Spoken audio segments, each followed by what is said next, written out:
has found Navy Commander James Dixon not guilty of negligence. The charge followed a collision June 1st between the destroyer Kootenay and a Danish freighter. Dixon was the Kootenay's captain at that point. The ship was on exercises in heavy fog in the Strait of Juan de Fuca. The court-martial began on Thursday, but it was closed to the public in the interest of national security. But today, we did find out what happened just before the crash. Patty Pitts reports. The court-martial of Commander James Dixon started last Thursday, but since then it's been closed to the public on the grounds that some of the testimony included classified military information. That testimony concluded on Sunday, and this morning the public and the media were allowed back into the military courtroom, where Commander Dixon is facing a charge of negligence in the operation of his former ship, the HMCS Kootenay. Judge Advocate Pierre Boutet told the 5-member court to convict Commander Dixon, they must be convinced he intended to commit a guilty act. Then he reiterated testimony that Commander Dixon arrived on the bridge of the HMCS Kootenay shortly after 7 a.m. June 1st to find her cruising in thick fog. 15 minutes later, she collided with a bulk carrier. At the time, Kootenay was involved in an anti-submarine exercise. Accordingly, she was powered by only one boiler and using reduced communications. The radar was off. Boutet said Commander Dixon was surprised by the reduced visibility when he arrived on the bridge and twice asked his officer of the watch if there were any other ships in the area. He was told the Kootenay had made contact with 2, and neither was of any concern. Commander Dixon then ordered the ship to continue cruising at between 5 and 8 knots, reasoning Kootenay could be halted within 200 yards, half of the existing visibility distance. He then left the bridge to consult with another officer and had no sooner decided to activate the radar than the Kootenay collided with the bulk carrier Nordpol.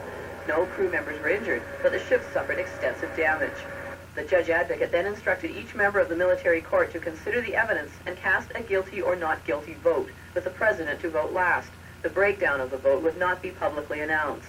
The court deliberated for 2 hours, returning with a verdict of not guilty, allowing Commander Dixon to return to his posting at National Defense Headquarters in Ottawa with an unblemished record.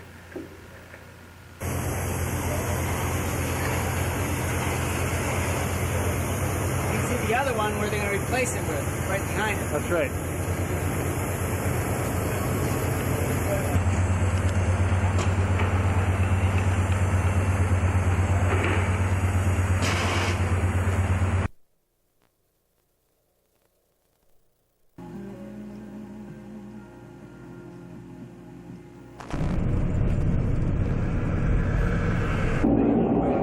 Are you photographing the tire? I guess our big bun fights. I'm not used to this. So what I do is I take extra.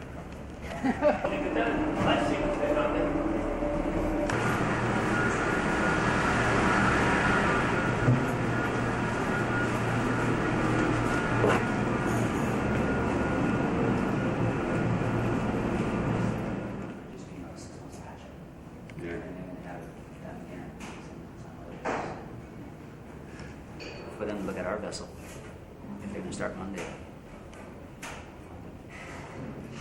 So.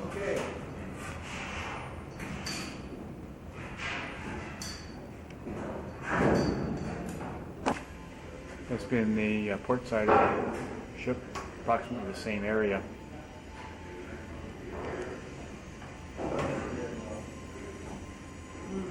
Give an idea of the ribbing. Oh, okay. While you're doing that, I'll just continue what I was doing. When you get set up, just take one step at a time. And when you got a moment, Vern, I'll talk to you after you get all organized. But don't let me get. Go ahead.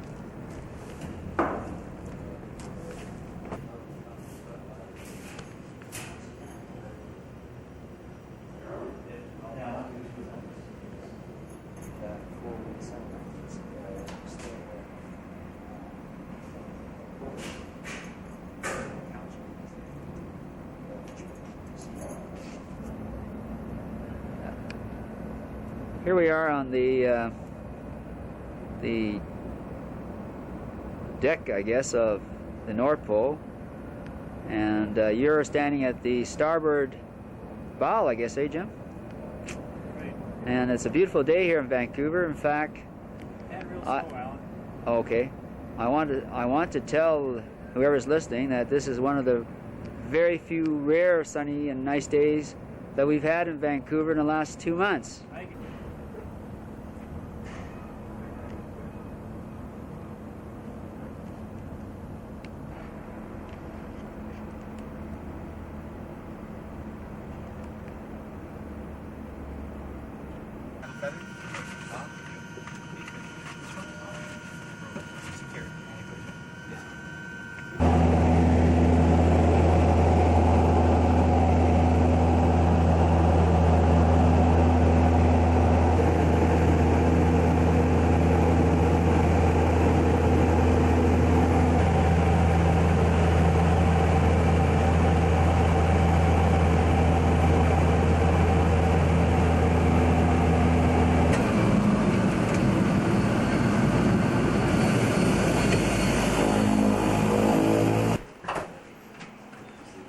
Pretending he's hard at work, eh?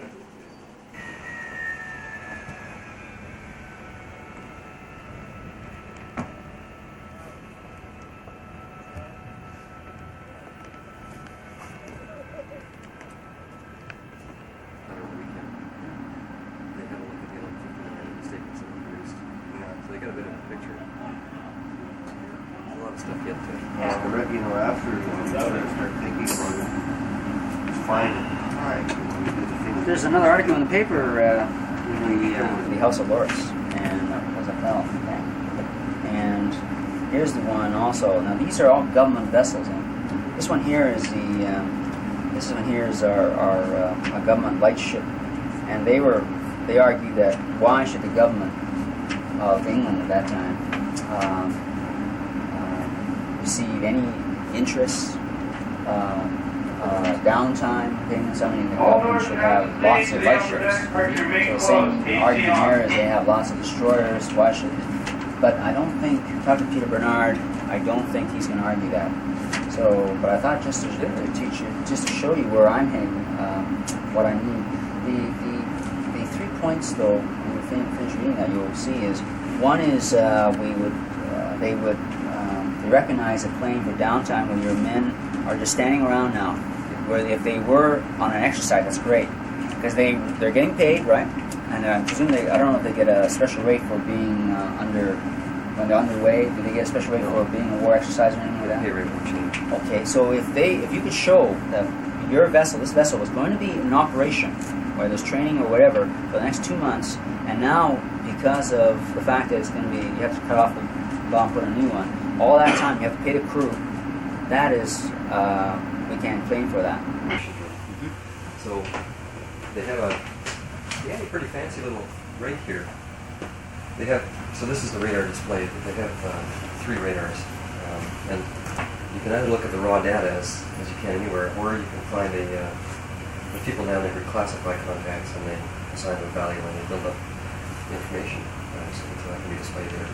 You can sort of tie in a computer with the radars and stuff. So this is where the Austin watch would be. You look out right up in the bow, you read what's called a fog nodger. So that was the first guy who got notice of who saw the other ship. But were we steaming along though? Yeah. So that's past more than 8 knots anyways. We were doing, I think, around maximum 7. But 7? Yeah, I don't know what it was right at the time, but it was under 7. So this is not like a minesweeper where you can go below 8 knots. Oh yeah, you can go down any speed. Okay. They may well have been doing less than 7. That's Whiskey 601. That's in fact it probably wasn't. It was Whiskey 601. That's open sea, right? Yeah. And here's Tofino traffic right here. Yeah. They should have had all this on radar. Yeah. But that's my understanding is that it's not even fishing vessels.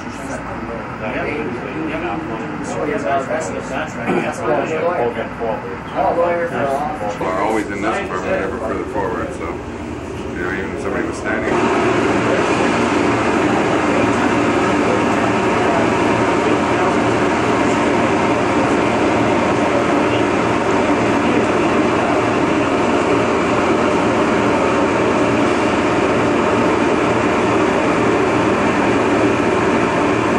Within 2 inches, it would be more than 2 inches.